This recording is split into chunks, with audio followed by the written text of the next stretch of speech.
fellow travelers. Welcome to another exciting adventure with, of course, your two favorite heroes of the realm, the RPG Cave, level 124. I'm one of your hosts, the level 199 Dark Lord, Ryan Turford, and I am joined, as always, by the level 199 Battle Alchemist, Dr. Garret Blaine. How's it going, Garret? Doing good, man. I got three things to tell you before we kick off this RPG Cave episode. One, Sure. Super Bowl. It happened yesterday. I know everyone's talking about it. For folks who don't know out there, the other 80 countries that don't watch American football, Super Bowl, the final championship was yesterday, and the Chiefs won. The Taylor Swift team has won back-to-back. Patrick Mahomes, my boy from my university, Texas Tech. I'm very excited. That was a close game too. It was very good. So I'm just in disbelief right now, Garret. And you want to know why? Why? You live in San Francisco. Yeah. People weren't happy here. Like, what's going on here? Okay, well, people really need to know that wherever you live is definitely not yet like your fan. Like maybe where you're born at, yeah, definitely. But like if you're currently living somewhere and you're saying, "Oh yeah, I'm that type of fan," it's like, no, you're not. You're really not. And you choose your team at birth. It's like a Pokemon. It's like you choose your starter, and when you're like 7 years old, basically. But anyways, yes, I don't know about that though, because like I very much was not like that with any sports teams that I like. It was very much like sports teams that like influence certain times in my life. For example, like when I moved to Calgary, like I became a Calgary Flames fan because it was so cheap to go to the games. Like it was like $15 to go watch them. So I went to almost every game that year because it was so cheap, and it turned me into a Calgary Flames fan. Just like when I lived in Texas and I became a Houston Astros fan. That's interesting. Yeah, the basketball team over there. Yeah. Or wait, is that baseball? That's baseball. Okay. Sorry, basketball's the Spurs. Houston Rockets are the basketball team. Oh, or the football team, the Houston. See Texans. How much I know with sports. Yeah, sports team. Exactly. Anyways, Super Bowl happened, and I'm glad. I only like the Chiefs because of Mahomes coming from my university. Really, that's the only reason. I only wanted the Chiefs to win because I wanted Taylor Swift to have her happy ending, and happened. She did. Yeah. It did. Yeah. Second thing, I've been running this thing on Steam Deck. I've been recording episodes. I've been going live on my window screen. I legit have, a keyboard and a mouse and a mic and my headphones. Like it's all working. And it works kind of better than my laptop. That's weird to say, but I think you're actually correct. Yeah, because it's all the bloatiness that comes with a lot. Like, my laptop's a few years old now. So there's a lot of, I've gone through a lot of packages. I did work stuff. I did school stuff on the laptop too. So it kind of just carried everything with you. And then so now the laptop takes forever to like boot up and like go through everything. But Steam Deck's like, here it is.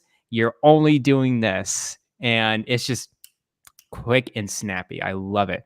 Nice. I love it so much. Garret, before you move on, yes, to address this question from the chat, Sean Capri asks, question for Garret. I made myself a giant mug of coffee this morning. I have not finished yet, and I'm still sipping on it. It's cold. What are your thoughts? I mean, it's perfectly acceptable coming from a scientist and from a doctor. Well, from a doctor standpoint, it's probably not the best for you, but it's not absolutely terrible for you. But just to let you know, I would still drink a pot of coffee that was made in the morning, late into the night, even though it'd be like that, kind of unappealing room temperature coffee, just so it can wake me up. So Young 32 that's a good point. Is there cream or milk in it? Because I feel like that changes the equation a little bit. Yeah, that's I would be hesitant to drink that coffee if it has cream or milk in it. Yeah, but I think so anyways too. But last thing, Sean of course says, I have a feeling we would connect on this. I love this. Anyways, for sure. Last thing, weather's nice here. Nice, like really nice. It's really good. It's like I can't do Celsius, man, but 50 to 60 degrees Fahrenheit. That's fine. I lived in America. I know Fahrenheit. 10 degrees C. I don't know, somewhere around there. 20. I don't know. I mean, it's hotter than here, where it is currently 0 degrees But with the Okay. wind chill, Not bad. it feels like, -5 outside. Okay. Not bad. We had like a nice couple of days here because like it was like 10 degrees outside. In fact, like I went this weekend, Whoa. picked up the keys at my new apartment, Garrett, because I'm moving next week. Next. Whoa. I know. Wow. And when I went to get the apartment, it was like super nice outside. It was like 10 degrees out, and it was awesome. But I love how Fulia just barges in. Clearly, she has the nicest weather ever. It was because 33 Celsius in Melbourne. So that's like close to like 80 to 90. So right. Yeah. Pretty hot. Yeah. Well, there you go. That's it. That's it for the RPG Cave this week. We talked about sports ball. We talked about weather. We talked about whether or not you should drink your coffee. And we talked about the Steam Deck. What else do you need from a show at this point? I know. We're done. Yeah. Exactly. We beat the level. Garrett, we should probably get into this. Let's clear the dungeon so we can get to that raid boss as quickly as possible. So folks at home, if you want to support the show, there's a number of amazing ways you can do that. Number one, if you're watching the live stream right now, we're at youtube.com/carpoolgaming. If you're watching the video on demand later, don't forget to hit that like button, slightly tap that subscribe button, and let us know in the comments below. Are you excited about the Super Switch's lineup of RPGs? Let us know. We would love to hear from you. Also, if you're listening on audio feeds, don't forget to hit that subscribe button as well and rate us 5 stars if you're listening on Apple Podcasts or Spotify, because that helps the show get discovered. Also, if you want one big giant podcast feed with the entire Carpool Gaming cinematic universe on it, head on over to our Patreon, patreon.com/carpoolgaming, just like Josh Coltier did, who joined the exclusive tier free trial. We also got Laura who upgraded to the exclusive tier, CrocoKyle, who became a gold member, because apparently that's an awesome Powers reference, according to Sean, and the good sir, who joined the ad-free all-in-one tier. Huge shout out to all of our patrons, including, of course, our brand new patrons here, because y'all rock. And last but not least, of course, our website, carpoolgaming.com, where we have some awesome merch, like the RPG Cave t-shirt, if you want, like this wizard Bobby that I'm pointing at on the live stream. Definitely head on over to carpoolgaming.com, because we got that on a shirt. And from what I hear, Garrett, people really like that shirt a lot. People like the logo. It's a hot one. It's a hot item. It's a very good one. I like that little cartoon of Bobby in a wizard outfit. It's just perfect. It's so good. Turned out so well. Now, Sean Capri says some blasphemy in the chat that I have to address here. Kind of surprised we don't have any Armageddon themed tiers. Sean Capri, don't you mean Deep Impact themed tiers?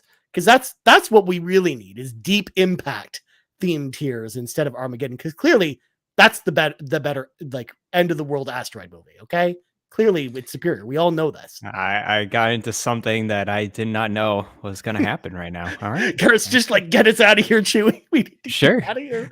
What are we doing here? Good God. See, I'm glad Rybo agrees with me on this as well. Thank you, Rybo. But anyway, it is time, Garrett, without further ado, to read from the sacred texts, because we're gonna do something that's interesting, and we're doing this as part of like a 3-part series we decided to do. Yes. So we're gonna go through and we're gonna talk about the state of role-playing games across the series of consoles. And today's episode is all about Nintendo. So we're gonna talk all about Nintendo's role-playing games, the state of role-playing games on Nintendo Switch, and where things are going in the future, Garrett. So we're going to do some speculations and just talk Nintendo tonight, which is exciting. I love it. It's like back to the flavor of Shaq for me. My old battlegrounds. I'm excited to talk about this because like there's so many RPGs on the Switch, and I think a lot of third-party RPGs really bore out of the Switch as a platform. First went to other systems, and their sequels went to other systems, but man, I don't know, there's just something with that handheld nature of it. Just like, hey, I just want to lay on the couch, play a little bit of this turn-based RPG. It's magical, I think. So I feel like, Garrett, we should probably touch on like the Switch so far, like where the Switch's story came from, coming into 2023 or 2024, from 2023, because we talked about it last year, but like last year was a pretty good year for role-playing games, and a lot of them came out on Switch. We had Star Ocean, we had Octopath Traveler. Like, I think most of the big role-playing games last year, pretty much all of them came out on Switch at some point or We even got games we hadn't had on Switch before, like Persona coming to Switch for the first time last year as well. Yes. So a lot of series really embraced Switch last year, but this year kind of tells a different tale because we're kind of heading into this weird year for the Switch where we're kind of waiting for the other shoe to drop with Switch 2 or Super Switch, whatever what you want to call it. And we're going to, of course, speculate about that in a little bit. But what do you think about the current state of where Switch is at right now, Garrett? What do you think then? I mean, it's dominating right now. I think Nintendo has held out as long as they can before, they need to release something else other than the Switch. And I think they expect this new system or whatever. It's gonna be a Wii U 3DS situation. Mm-hmm. It's not. I hope they project it reasonably. I think they're smart. They're a smart company. Kind of getting this extra system out. They know it's a sequel. It is a Switch 2. We keep calling it Super Switch. It is part of the Switch family. That type of ideology. But in terms of RPGs, I hope they kind of knock it out of the park, man. Like they have so many good first party RPGs that they keep going back into the well for, which is great. I don't think they really missed the ball too much on any of their old RPG IPs. Maybe Mother, for those niche fans out there. But other than that, I think they do a pretty good job of like, hey, here's the next Fire Emblem, or here's the next Xenoblades. Here you go. Oh, you want some third-party RPGs? We got Square Enix. We got them kind of in their, like, they have them in their pocket, more or less, on these more retro, classic 2D HD type of games. Like, hey, it's going to be on our Direct. Here you go, Square Enix. Kind of perform out there. I think overall they do a pretty good job with the current releases of Switch, and as well as I think they'll have some sort of idea for a Switch 2 lineup. For sure. Yeah, I like if there's one thing that developers learned during this generation of consoles is that if you put your RPGs on Switch, people will buy them because as you mentioned, it's very much about the portable aspect of it. People like to play role-playing games handheld. In fact, a lot of people will forego buying the RPGs on the fancier systems if it's on Switch, simply for the portable aspect. I know that I'm personally not that person, but I understand why someone would be that person because believe it or not, Garrett, I've been playing Persona 3 portably this week on the PlayStation Portal, instead of on my TV, while also doing other things. And it's been great. I've actually really been enjoying that. And that's like the first time in a long time I've really played a role-playing game that way. Because like most of the time I always do play the game on the big TV. But when I'm, spending 3 or 4 hours straight running through Tartarus, like I'm like, well, I kind of want to put on something else. Yeah, I do that. Yeah. So playing it on the Portal while doing that is like the perfect way to kind of play through that game, which is weird. It makes it even weirder that game, for example, is not on Switch, because I know people were really looking forward to that. But actually, just speaking upon that, it was initially it was in a pretty weird, rough shape, at least on Steam. So I'm a weird case because I'm doing Steam Deck, running Windows, playing the PC Windows version of Persona 3 Reload. So just well, it's because you're playing it on Game Pass, right? Like exactly. Like that's the reason you're going to do that versus playing it on Steam. Exactly. And so it was actually rough performance wise because it would just have random spikes of performance issues. Like it would just be like, oh, that's a cache issue. Oh, and I think they know it's like, we gotta switch to dev kit. They have to have one. Yeah. So I'm sure they're just holding back until when that releases, and they'll probably do another second wave. And that's a good call. It's like, do a second wave, maybe put in some DLC in there, and just you got yourself another launch, really. Yeah. So yeah, because I think that's what a lot of developers are kind of waiting on at this point to announce their games. Because I feel like at this moment, Garrett, we should go through the upcoming releases that we know about, because this will give us a good idea as to like where a lot of the companies are going. So first off, there are no RPGs that have released on Switch this year. None. Except for Japan. We've gotten some like re-releases of some Falcom games, but those haven't come yet. Those are coming to North America later this year, and we'll get to those in just a second. Okay. But for the most part, we haven't had any of them because, like Dragon Infinite Wealth didn't come to Switch. Nope. Persona 3 Reload didn't come to Switch. Nope. And those are the big RPGs so far this year. Yeah, And Grand Blue's not on there either. Grand Blue's not on there either. As well as 7 Rebirth is not coming to Switch either. Yeah, the big JRPGs or RPGs are they haven't come to, and I'm just thinking maybe the very next one, if I could guess, is Unicorn Overlord. It is in fact that. I know I can't see. Also shouts out Benisher's Ghost of New Eden, which also came out this week. Big RPG, also again not on Switch either. So yeah, and I've heard good things about that game. I'm actually pretty excited about it. But yeah, Unicorn Overlord, you guessed it right, Garrett, is the first one. It's the next. That's crazy. The next RPG that comes to Switch is Unicorn Overlord. Again, there's a couple of other Trails games that are coming to Switch this month, but only in Japan. So those are coming to North America later, which we'll get to. But after Unicorn Overlord, Garrett, there aren't any other RPGs that we know about launching on Switch until Ionin Chronicles 100 Hero comes out at the end of April.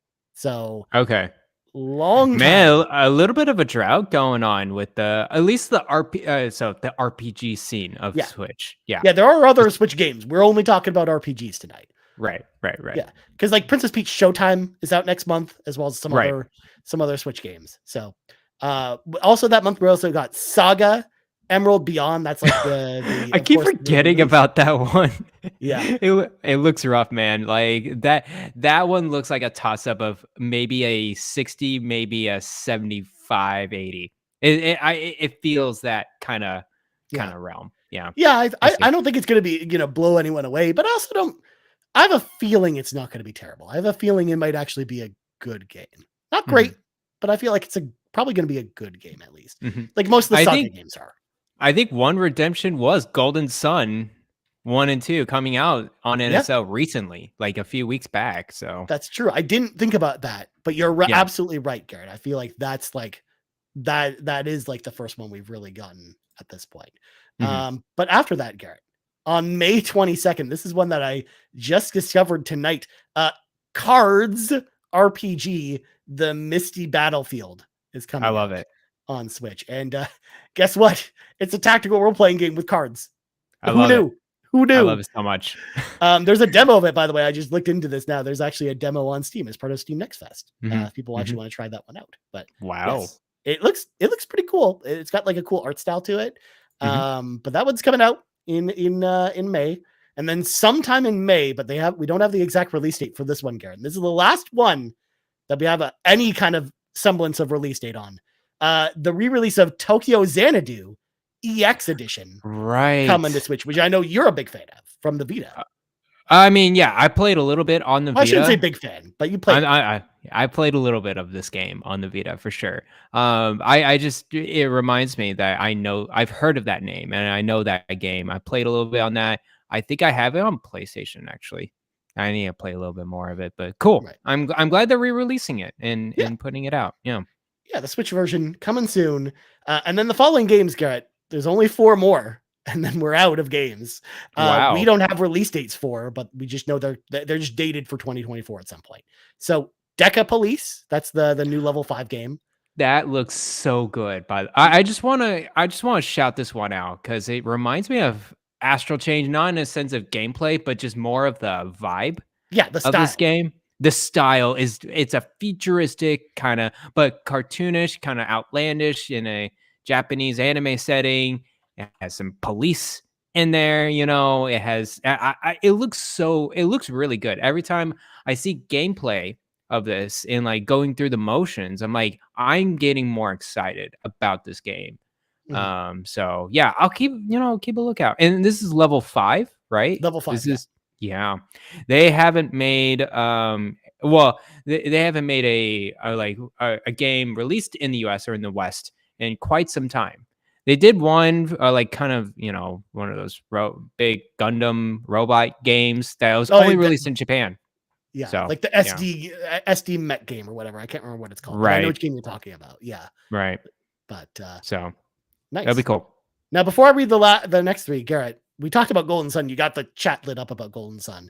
I know, right? has a question for you. Did you ever finish Golden Sun? We talked about it on the show. So I already know the answer to this question, but No, it was rough, man. Yeah.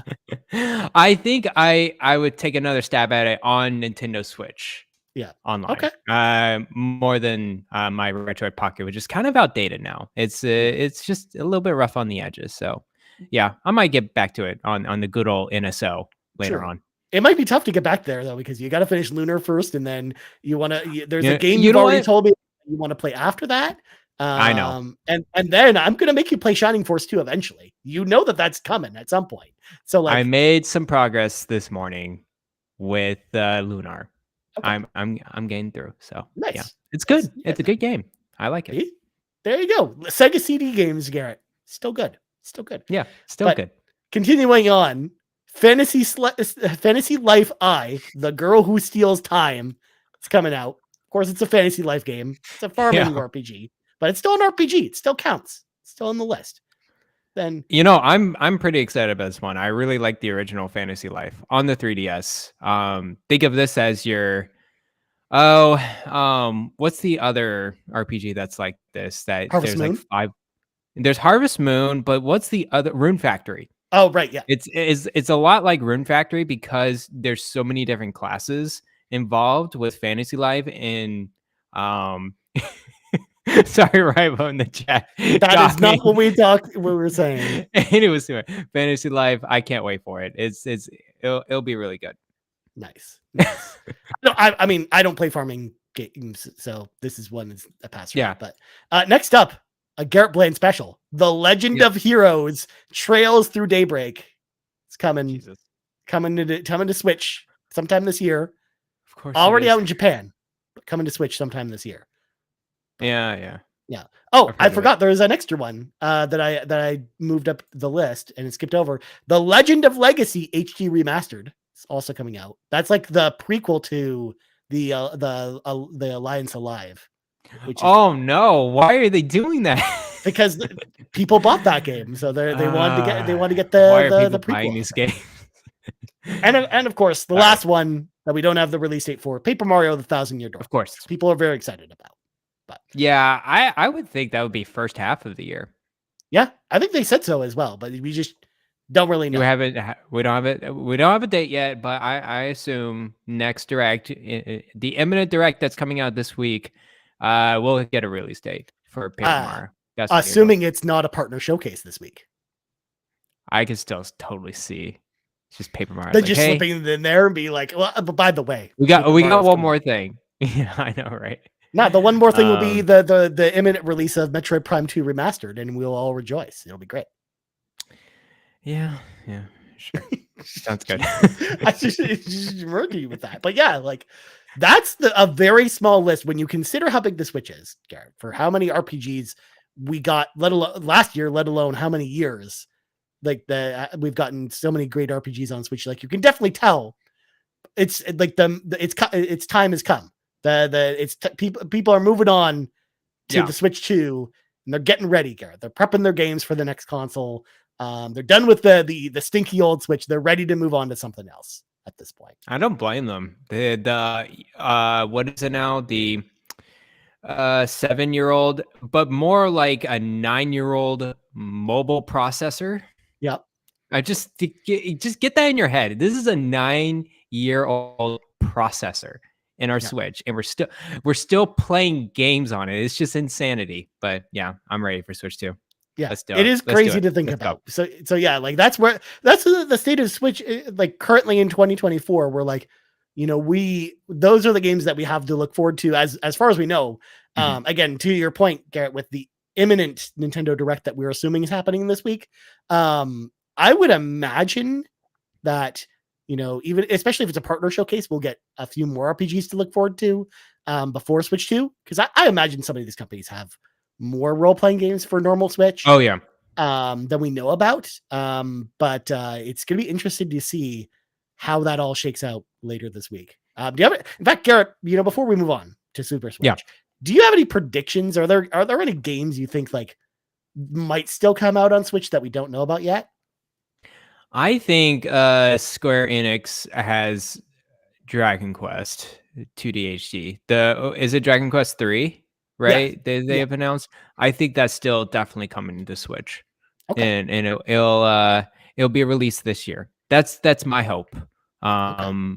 And I think it's going to be just a Switch version, just because you can bring. This is my head. This is just what I'm thinking. You can bring it over to Switch 2, and maybe there's an enhancement or two. But I find it hard to believe that here's a separate SKU. You know, that type of. I Mhm. don't know, man. We're getting to the point with these systems. They're not generational anymore. You know, Right. because it's been a long time for the Switch, and it's still going strong. Mhm. Um, so yeah, Dragon Quest 3 2D HD, that's one of them. Uh, I honestly don't know too much about like other third party like showcase games. Okay. If it's okay, so if it's first party, I can imagine the Fire Emblem remake gonna be in Right. there. Yeah. Yeah, I agree with yeah. you. I think that game has Mhm. been on a shelf, like Jeff Grubb says, just waiting there to just be published whenever they feel like publishing that game. Like Yeah. I believe it when he says that. So like I wouldn't be surprised if it's coming out this year. They'll just announce it and it'll just be out this year on Switch. Mhm. I I think actually another one, Astral Chain 2. okay. That's one I'm hoping for from Platinum. They're done with Bayonetta, you know. So they've been teasing. They've been teasing just a little bit of a sequel to that game, and I really love the first game. It's Okay. so good on the Switch. See, I think I disagree with you on Dragon Quest specifically. I actually think that game might still be farther away than we think. Where I think it might actually come out early 2025, if I'm being Mm, honest. So, um, interesting. I actually think that that's going to be a cross-gen game when it all boils down to it. I think that's going to Yeah, be it's gonna Switch be and a Switch cross 2. gen. Yeah. Yeah, and it'll have its own SKU for Switch 2 with Oh, I don't with some know about that, enhancements. man. I hate cross gen SKUs. Oh, but Garrett, you may hate them, but you know who doesn't hate them? Square Enix, because it gives them a That's true. reason to charge you $80 for or $70 for, I guess, in American funds for the Yeah. Switch 2 version with like some extra enhancements and stuff. And people buy Yeah, it. I don't know. It's a 2D HD. That's what I'm hesitant on, you know. It's not a, you know, top of the line AAA-ish game. It's AAA, but it's not like, you know, this big massive production or whatever. True. I'm thinking the scale, man, because you know, we got Octopath Traveler 2. We understand what that production side was, and Live Alive, and you know, those type of games. Like Mhm. it takes a considerable amount of effort, but man, it's hard to tell. It's hard to justify. Hey, here's another $10 for maybe 60 frames. Maybe that'll be a good Yeah. justification. But Or load times. I think load load times will play times, into that too. you know, load times hasn't been that bad on Switch, has it?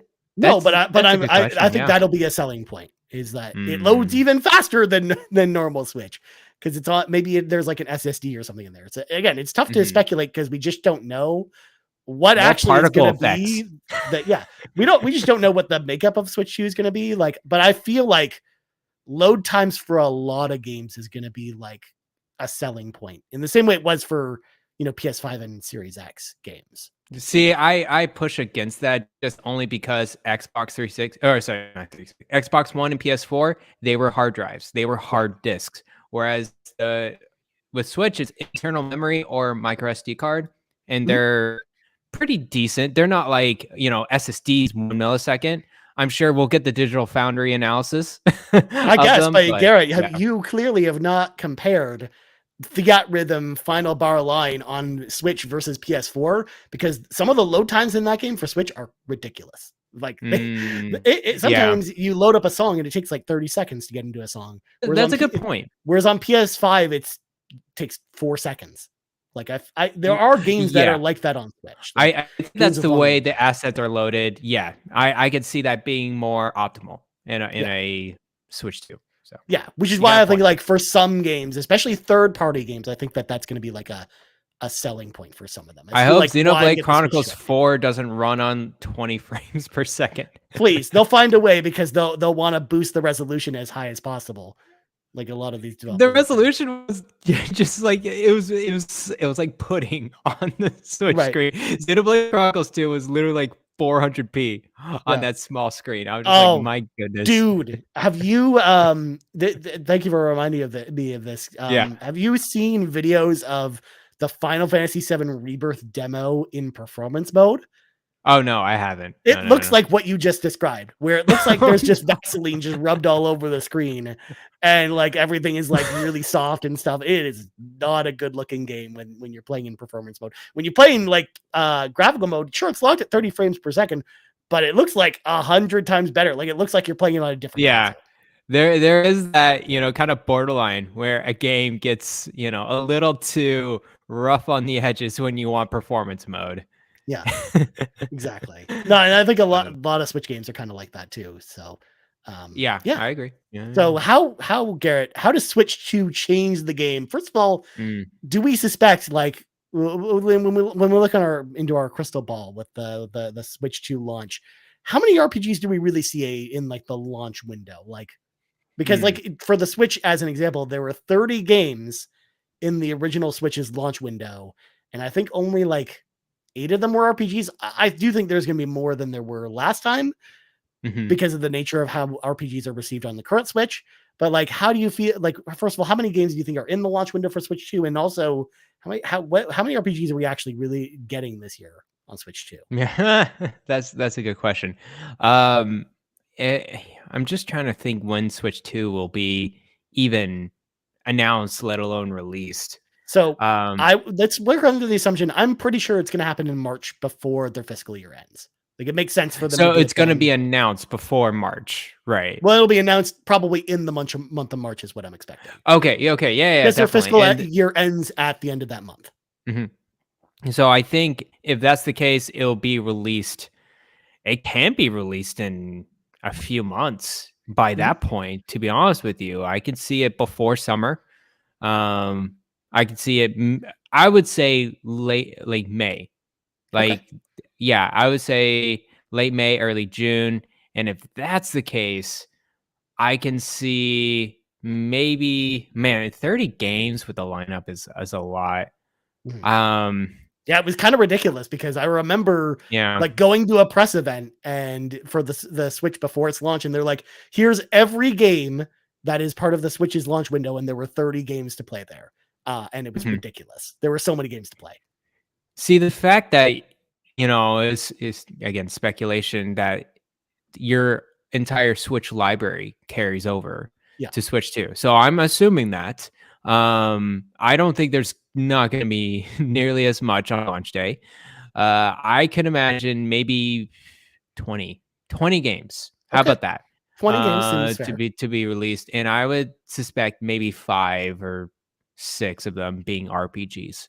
Okay. And I think Nintendo would be I think it would be smart to do a big RPG like Fire Emblem Hmm. on the Switch lineup So or Switch then, 2 lineup. does that mean that you think maybe it's a possibility that Genealogy of the Holy War is a Switch 2 game? I think it will be a cross-gen game. I think it Okay. will be Switch enhanced for Switch 2. I think definitely can see that. Yeah. That's interesting. I like where your head's at with that one because like I personally was thinking that when Switch 2 launches, Nintendo actually doesn't have a role playing game. In fact, they will probably only have Yeah, that's probably a most couple likely. first party games because I feel like when the Switch 2 launches, my guesses for first party games are as follows. Okay. We got some kind of party game like 1-2 Switch, maybe a 1-2 Switch sequel, maybe they'll have some other series, maybe it's Mario Party, but some kind of party game to go along that shows off the Sure. power or the capabilities of Switch will be one of those games. One of those games will be a Switch 2 upgrade of Breath of Tears of the Kingdom will be one of those games, I Yeah. think. Like where Makes it's sense. like a $10 upgrade or you just pay like more money for it. And the other Mhm. one I actually think is Metroid Prime 4. I actually think Metroid Prime 4. Wow. I am a They've been believer, holding it. Garrett, that Metroid Prime 4 is a Switch 2 cross-gen game and it comes out at the Switch's launch to kind of Mhm. get people like into that franchise. Because that's Mhm. kind of plays into the playbook that they had for Switch, where they had, Tears of the Kingdom, or not Tears of the Kingdom, Breath of the Wild when it launched, but they also had like a couple other first party offerings that were much smaller, or like, Yeah. re-releases of older games. Especially with Mario Kart, coming out a month later. Like, and I do think there's going to be like, if it launches in May, to your point, Garrett, I do think there's going to be a new Mario Kart this year of some kind. Yeah. So, yeah. That sounds good. But I don't think that they do a first party role playing game at launch, because if it's not Metroid Prime 4, I think it'll be, Mario instead.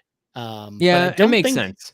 Yeah, but I think but also like I it plays a little bit into the timing, because I actually don't think it comes out in May. I think it comes out later in the year, like maybe close to August or September is kind of what I'm thinking for Switch 2. And then you've got a glut of holiday games, like 3 months of games probably all lined up for the holidays, for the kind of like Switch launch window. That way you can kind of space the games out a little bit, so that, they have kind of Metroid Prime 4 kind of be the launch game to get with your Switch. But then like a month later, you've got Mario Kart, and then you've got the Mario 3D game to kind of like round out the year. And it also gives time as well for, Paper Mario to breathe a little bit, but also for Fire Emblem to come out before Switch 2 comes out, like maybe this summer, as an example. Like maybe that's a game that comes out in, June or July, as an example. Like that's kind of my mind space of them, where they want to space some of these out a little bit and give like some of these last Switch games that they've got to release a little bit of room here. Cool. And then Donkey Kong somehow fits in there too. Who knows? Yeah, Who knows 3D Donkey Kong. Let's go. The sequel, Donkey Kong 64 2. Let's go. God. Just wrap the Switch up at that point. We don't. I don't want it. I don't want it. Ooh. Especially yellow cartridge. Let's go. The yellow cartridge. I'm sorry, but I'm just gonna say, I'm gonna hurt some people's feelings. I hate Donkey Kong 64. It's a rough game, man. I do not like that game. I played it so much because I was just a kid, and I was like, yeah, I love Donkey Kong. Let's go around and play this game. That was one of the games that we talked about this a little bit on the PlayStation Drive this week, but when we rented an N64, my brother and I, from Blockbuster Video, one of the games we rented along with the Switch was Donkey Kong 64. And my brother Kyle and I tried to play that game, and we were just like, what the heck are we even playing here? Like, what is this? Like, is this actually a Donkey Kong game? Kong, we're being trolled right now. Like, oh my God. Shooting with peanut guns. Like, it's a hell of a good time. I'm so glad we were able to bring the game back and exchange it for a copy of Ocarina of Time instead, and just play that instead. Like, that was just so much of a better decision, Garrett. Oh my God. Makes sense. Yeah. But nice. So to kind of round out the thoughts, I do think, though, to your point a little bit earlier, Garrett, to move things back to role-playing games on Switch 2. I do think, to your point, I think a lot of these games that, were coming to other platforms this year will make Switch 2, like maybe not at launch, but they'll come at this point. Like, I think for sure Persona 3 is going to come to Switch. I do actually also think like it's in the realm of possibility that something like the Yakuza Infinite Wealth, like a Dragon Infinite Wealth, comes out on Switch. Really? They don't have a Switch SKU for any of the Yakuza games. Yeah. So but I also think like this, I feel like this is the way they can do it, especially, and the Yakuza games actually existed on the Wii U, but not the Switch, which is weird to me. Okay. Interesting. So I think that maybe this is the window that Sega uses to bring that in, but also like we could see something like Metaphor, Refantasio, which is in. I could see Metaphor, for sure. Or from Square Enix, something like Visions of Mana, which is not announced for Switch. Maybe that comes. Oh yeah, this definitely would be a Switch 2 kind of release for sure. I'm trying to think of others that, or like Bandai Namco could even bring back a game like Tales of Arise and bring it to Switch too. I could totally see that, because they do they have any Tales games? Well, no, they have older Tales games, but they don't have Tales of Berseria. No, they don't have the latest. That's so weird. I think that's a little weird that they have. You mean how Tales of Berseria was a PS3 game, but it can't run on the Switch? Yeah. Well, no, it looks like it can run on the Switch. Though, 100% can. Yeah. It's like the same situation as Grand Theft Auto, Garrett. Where Grand Theft Auto 5 could have come to Switch if they brought like the PS3 or Xbox 360 version over, but they didn't. So that's true. Yeah. They care, dude. But yeah, especially because Tales of Arise just got that expansion at the end of last year, like, which we'll actually talk about because we got a question about that later. I think like there's like games like that, maybe came out in the last couple of years on modern consoles that could easily be like Switch 2 like launch window titles, or like coming in the first year kind of thing. Can you see like Fallout 4 and stuff like that coming on Switch 2? I'm thinking of Xbox games. Starfield would be a little too far out, but Yeah, I think a Fallout 4 would be an interesting one. Yeah, I think absolutely they could do Fallout 4. I don't see, in fact, it's Bethesda and they did Skyrim on Switch, so I don't see why they wouldn't maybe put something like Fallout 4 on Switch. Go back around. Yeah, again. Although the true monkey's paw thing that would happen that you've asked for Fallout on Switch, Garrett, is they'll put Fallout 76 on there instead. Oh my goodness, don't please. You'd be like, you want Fallout on Switch? Here you go. No, not that one. Absolutely not. Yeah. You asked for Elder Scrolls and Fallout on Switch, and you get Elder Scrolls Online and Fallout 76. Yeah. Oh yeah. gosh. Good guy. Yeah. I think you're gonna get a lot of those type of games on Switch, though. You're right. Like Fallout 4 is a good example of that. Maybe even something like Scarlet Nexus from Bandai Namco. Maybe you also see. I can see that on Switch, or One Piece Odyssey, which just came out last year. Maybe that comes to Switch. Like, did that not come out on Switch? No, I don't think so. Oh, I didn't. Okay, I'm gonna double check myself just to make sure. Yeah. Like, keep talking. So I'm imagining, for me, just personally, my mindset, I don't think I'll even get a Switch 2 until I have a compelling first party release that kind of like captures me, and I'm really saying Fire Emblem or Xenoblade, more or less. I think maybe Luigi's Mansion 3 can or 4 can get me too, but other than that, I don't know of any other first party game. Pokemon, let's not forget Pokemon. So yeah, turns out I was correct. One Piece Odyssey is on the PlayStation 4. That's the oldest console that it's on. Okay, not on Switch though. So that's another one. And you really like, I'm kind of on the opposite side, because as soon as they announce Metroid Prime 4 is on Switch 2, like, you better believe I'm going to be the first one in line for that console. Yeah, because I am that person. I'm wondering if that's going to be a myth like Half-Life 3, but no, it's coming out. It's been 5 years since the reboot of Metroid Prime 4, Garrett. It's a game that exists.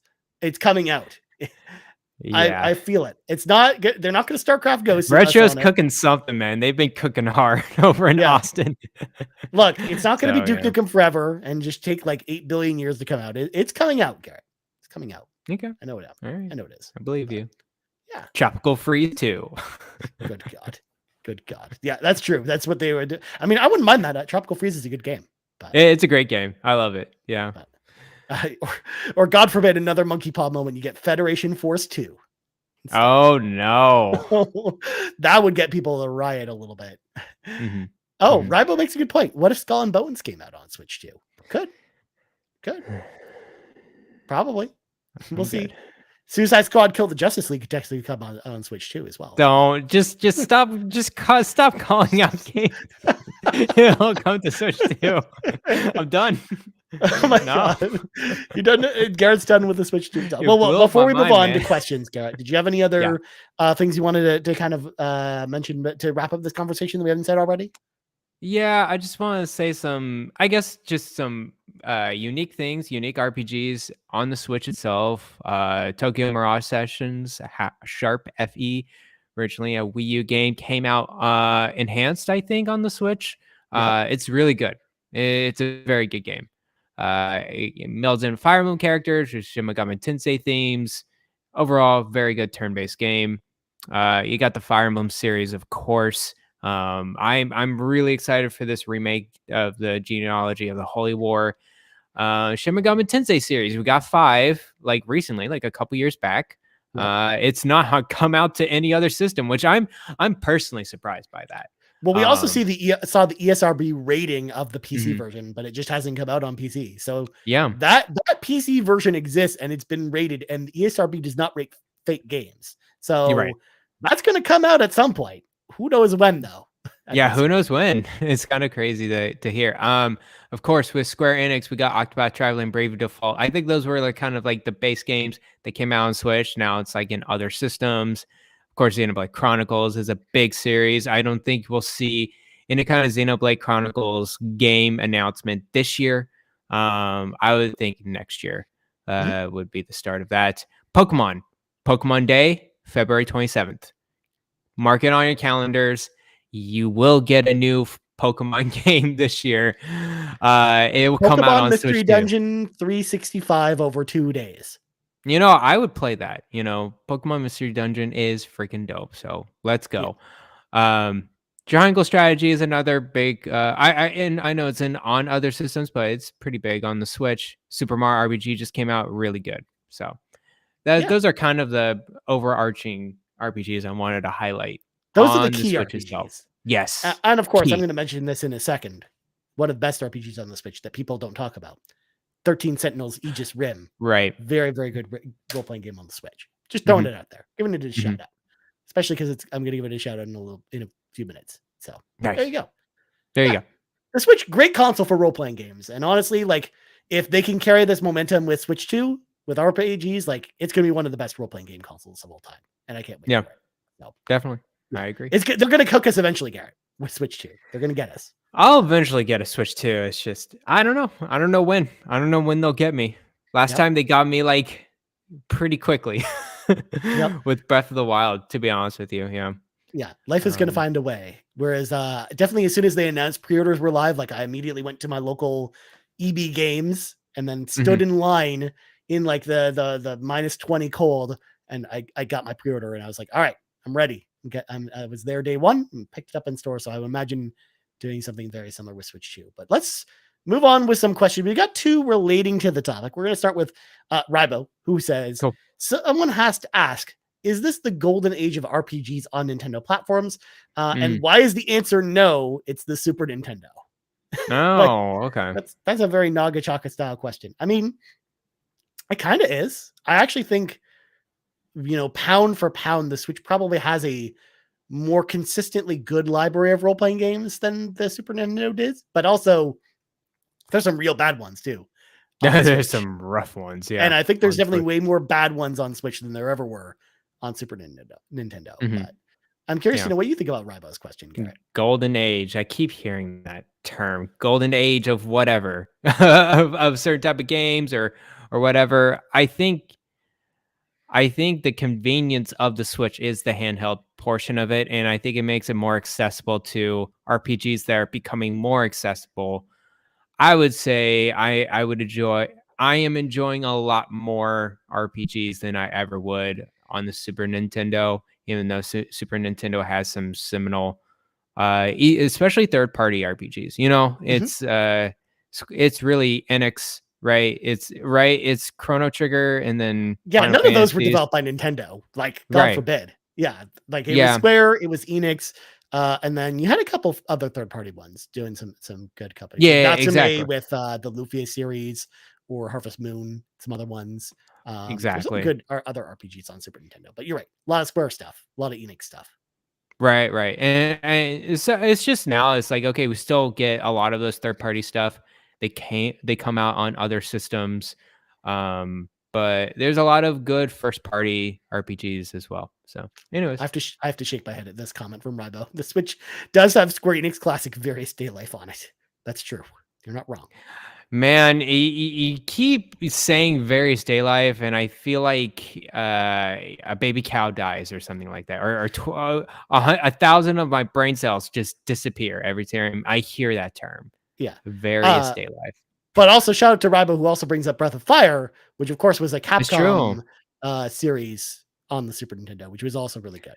I think also the GBA was a very special time for RPGs, not only for like GBA RPGs, but also just like it was revitalizing the classics of older RPGs. And they carried it really through the DS and the 3DS as long as they could, I think, handheld wise, with all the remakes, like 3D remakes of the Final Fantasies, stuff like that. I think that was pretty cool for them to do. So I think Nintendo and I think other third parties understand, when it comes to the Switch, it's like it's a very nice, portable, accessible way to play all those RPGs. So, yeah. Nice. Well, Nagachaka is next, who says, It's a little known fact that Nintendo is in the golden era of RPGs with Xenoblade Chronicles, Fire Emblem, Super Mario RPG Remake, Golf Story, Mario and Rabbids 1 and 2, and so many more. But my question is, when are we getting a Baten Kaitos 3, and what is Nintendo waiting for?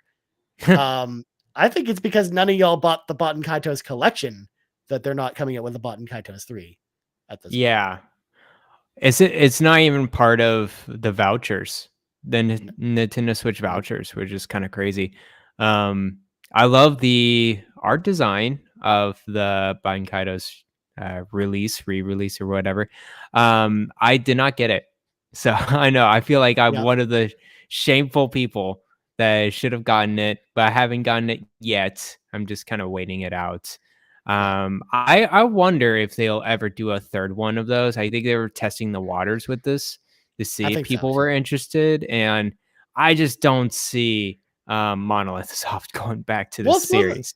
More than likely, I think like Monolith Soft, I think they just want to work on something that's new. Like I feel like makes sense. Like I think their next game isn't even going to be a Xenoblade game. I think it's going to be a new role-playing IP of some kind. So, that would be cool. Yeah, that's really what I'm expecting of them. Like I'm expecting like Xeno something, because all their games like they Xeno like the something, Xeno game, but it's not going to be in relation to any of the Xeno series before it.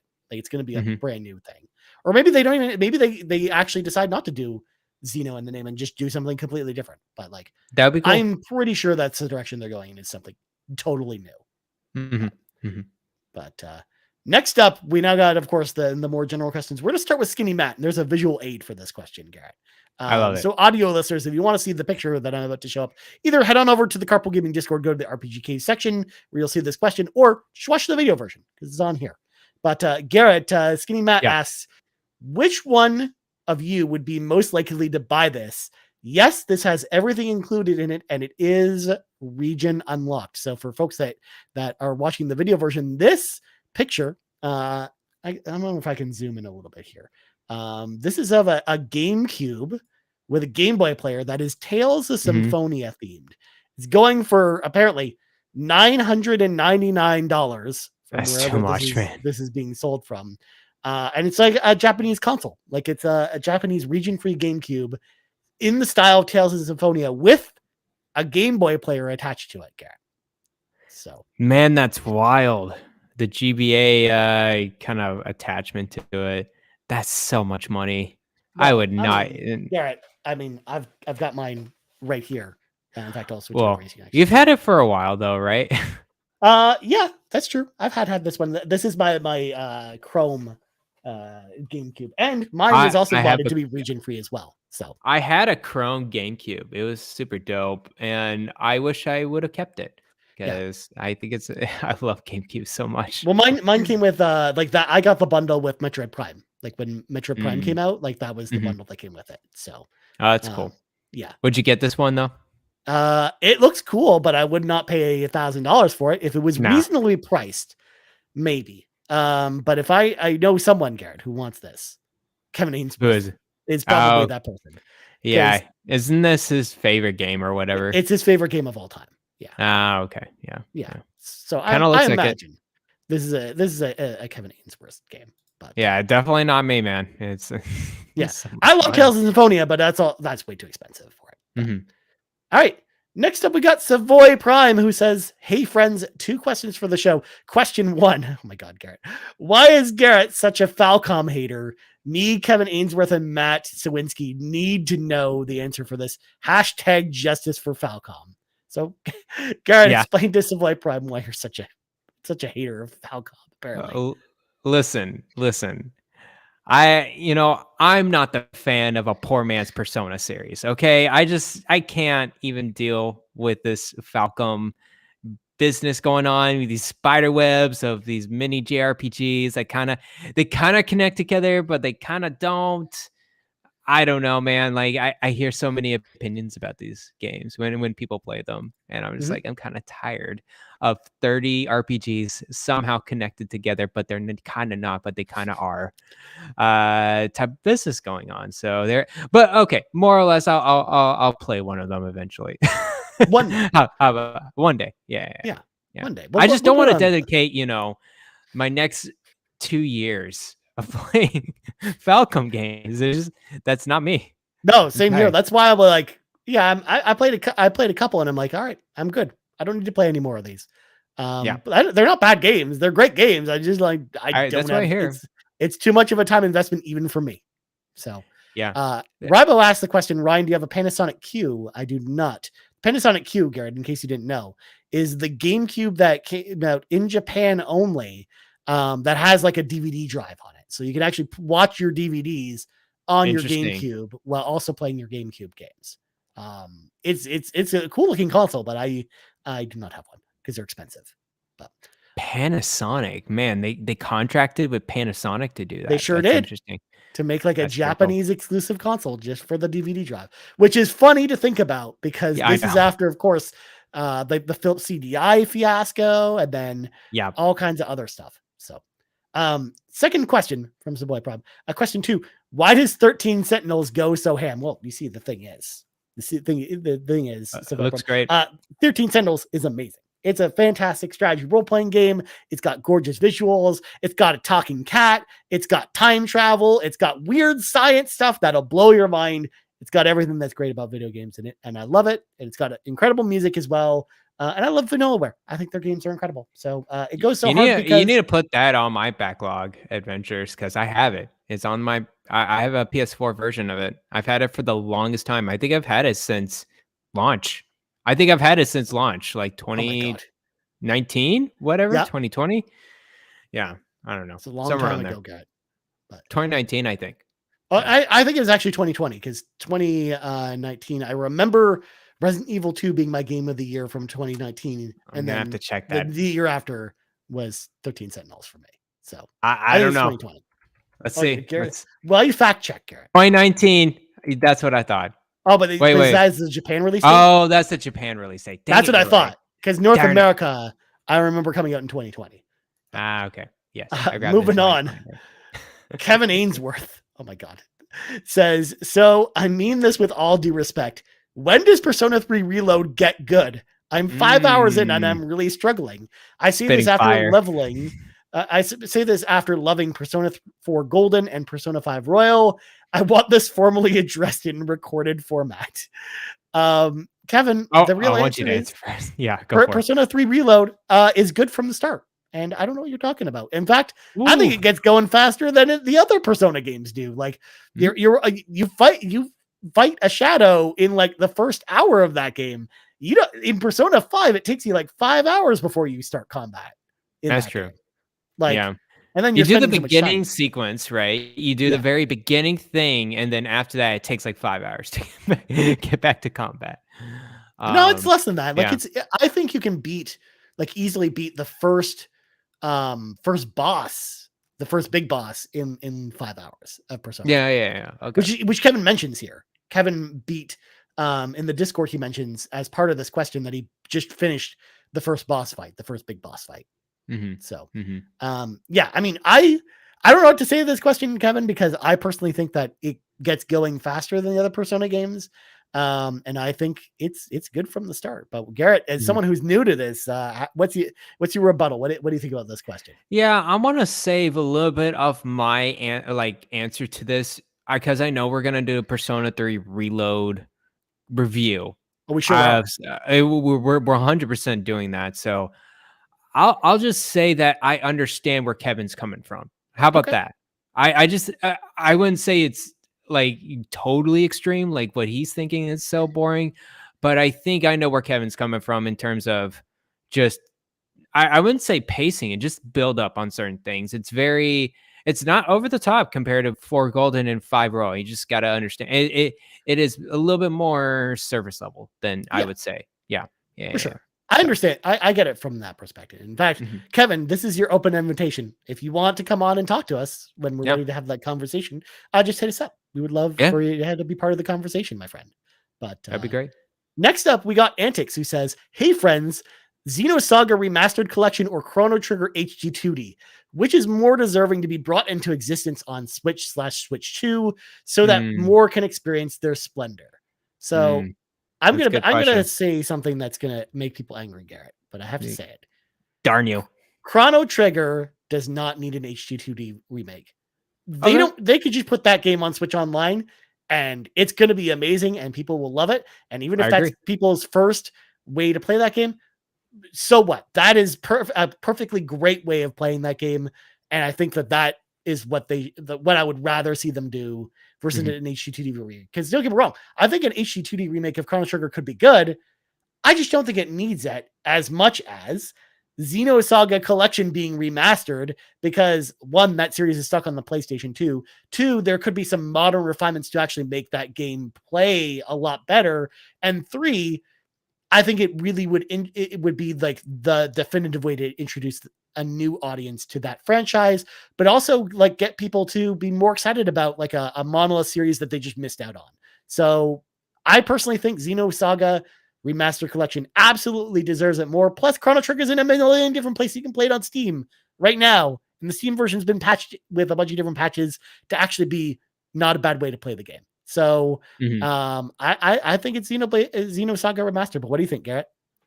I mean, that's a good answer. I think that's totally fine. If I just want an accessible way for Nintendo people to play Chrono Trigger, and there's just not right now, which kind of sucks. And people just don't know Xenosaga as much. They're not familiar with that series. I don't know much about it too. Whether one deserves it more than the other, I don't know. I really don't care too much. I'm pretty middling with this. Because don't get me wrong, if Antics simply said just re-releasing Chrono Trigger on modern consoles, then I feel like there'd be a bit of a debate there. Because like I think that getting just Chrono Trigger in some form on modern consoles, whether it's Square Enix selling the game for $10 or putting it on Switch Online, you're absolutely like Antics is correct in the sense that it should be on Switch in some way. But like I just don't. I think Xenosaga just definitely needs the touch up more, and just honestly deserves the re-release more too. Like, Yeah.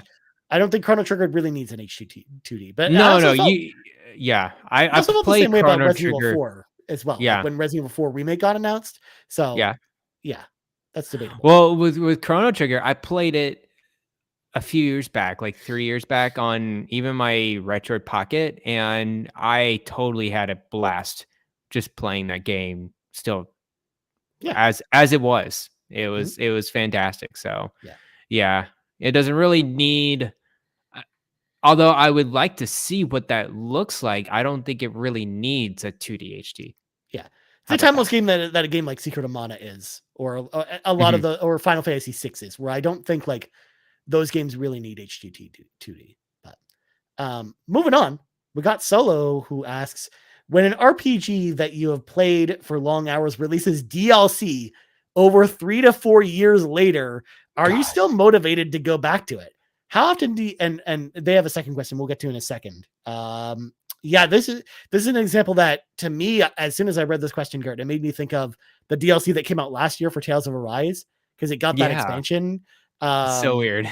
Like 3 years after that game came out, and I'm like, I was excited for the expansion at first, but then the realization hit me, Garrett, where I was like, there's no way in hell I ever go back and play this, because I've been out of Tales of Arise for too long. If I ever get the inkling to do like a replay of Tales of Arise, then I'll play the DLC. But like, I don't like this idea because I feel like waiting 3 to 4 years is too long.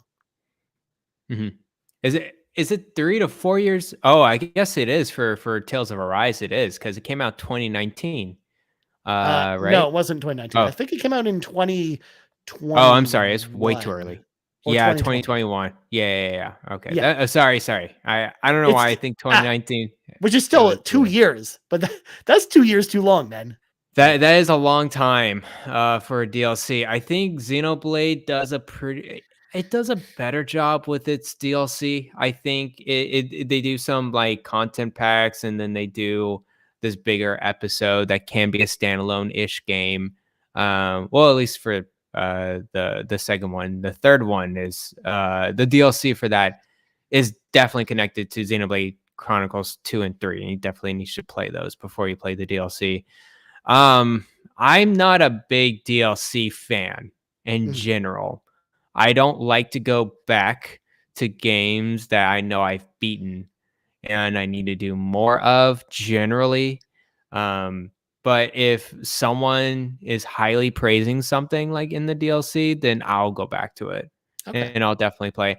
I got one recommendation actually from a coworker to play Final Fantasy 16 DLC because it's so good. I heard the dungeons for the first DLC wave is like fantastic. So I might go like for that. I think I would go for it just because Final Fantasy 16 is like pretty accessible to come back into and Yeah. kind of go through. But like for something like Tales of Arise or something for like other of these RPGs that you've gone through these story and these characters and now you have to go back and figure out the move sets and so it's just like, oh man, it's But there's rough. also a big difference between what you just described, Garrett, and then the Tales of Arise situation as an example. Because like Okay, the DLC for Final Fantasy 16 just came out last summer, and then the that's DLC true. just came out like 6 months later. Yes, that's still a long wait, but that's not 2 years. Like that's a That's true. big difference. That's Two a years is weird. Yeah, I, yeah. I I agree with you. That is a weird gap. I don't think you see much of that, to be honest with you. Which is why With like I feel games. like the only reason they did that is there must be some kind of sequel to Tales of Arise coming. Yeah. Of some kind, or what something new for Tales coming, and they wanted to get that out to kind of like get people back into that game for some Hmm. reason. Like Hmm. I think that's the only reason that move makes any sense at all. Hmm. Because yeah, And and I want to touch on, it's the same thing with Persona games for me. Like with Persona, I beat Persona 5 base game, and then I've never really gotten into Persona 5 Royal. And it's not because, I don't like the game or whatever. It's just like I've really played like the gist of what this game is yeah, a few years back for 120-ish hours. I don't even know. It's like, man, there's gonna be another 150 hour, or I don't know, something crazy. I don't know. It's hard. Sometimes it's just really hard to like go through a game like that again with enhancements, even though you've already played it. So yeah, unless you just, I don't know, if you have the time and for you sure. enjoy it. So And for me with DLC, like I usually am the type of person that loves to play DLC if the DLC is coming out while I'm playing the game. Like Mass Effect DLC was like a perfect example of this, where they, the Mass Effect games are already infinitely replayable as it is, but the DLC, the way they worked it into the story, and it's just a natural part of the way you play that game, and it's just integrated into it that anytime I replay Mass Effect now, I never not play the DLC. mhm. So I do think there are certain examples of games that do that well. Another one is actually Cyberpunk, because like Oh, that's true. That's with a big one. yeah, because it was a couple of years after Cyberpunk came out that the new expansion for Cyberpunk came out. You know, But I think it was just much received much better because of the fact that the whole game got a makeover at the same time. So it almost felt like a new game to a new I a think lot of you people. always heard of Cyberpunk too because of all the updates that continuously kept going. There's always contact, With Tales of Arise, it was just like, here's the game. Yep. And then nothing much after that until this DLC. And then yeah, I'm thinking of Witcher 3 as well. It took a year, a little over a year to finish out all of their expansions. And I'm glad they called it expansions and Yeah. instead of like DLC. I think the first one came out like just like I would say 6 to 8 months later, and then it took another. Oh, I don't know. I would have to check again for Blood and Wine, but Blood and Wine was just a fantastic game, and I played those right after I beat the original base game, so it was just all there packaged for me. But I know that's not the case for a lot of people. It really is timing for the Yeah. most part with DLC. Yeah. For sure. All right. So the second question: how often do you use the auto battle feature Mm, when it's an option in a turn-based role-playing game? I can tell you that I've been using it a lot in Persona 3 Reload as an example. mhm, Basically, when I'm at to the point where my party is just very overpowered over the other character, the enemies you're fighting, but I need to fight the battle for some reason, whether I'm grinding for money or grinding for experience or whatever, then mhm, I will take full advantage of just the auto battle feature to just have it fight the battle for me and just mhm. go through it as quickly as possible. Okay. But otherwise, I'm not the type of person that usually likes to do auto battle because I'm very meticulous when I play these games, Garrett. I like to Mhm. get in there and touch touch the buttons on the controller to do things. I'm sure you do. Yeah. Yeah. Probing the buttons. Got Yeah. it. I think for me, I'm more or less with you. I don't do much auto battling unless I absolutely think I think for Bravely Default, it was pretty nice just because you can go through, churn out battles really quickly like that. I haven't had too much experience with that with Persona 3 Reload. I think every time I've gone through battles for that, I want it to end it quickly, but at the same time, I want to down all the enemies so I can get cards. Right. Well, you get cards even if you don't, but Well, I mean, yeah, you have the greater chance of you have a greater getting chance. shovel Yeah. time. Yeah. Yeah. But anyways, yeah, I don't do much auto battling. I think of Xenoblade too, because Xenoblade is a very semi-autonomous combat system going on that's kind of like auto battling. No, it's just I don't do it too much. Yeah. Good God. All right. Last question comes to us from Jarden or Yarden or whatever you prefer. I was going to ask if we can name Stella Blade an honorary RPG, but then I found this, and I'm going to show this on the screen here. Stellar Blade director explains how the PS5 RPG action game is really an RPG because, quote, depending on what you choose, you can change your Eve. Yeah, you can. And then Yarden, of course, throws in there more Stellar Blade talk, please. Garrett, I don't think we're. That's a weird quote. I wonder if that's a translation kind of thing. I think that's it's very broad. You can interpret that in any way. But you could change your Eve.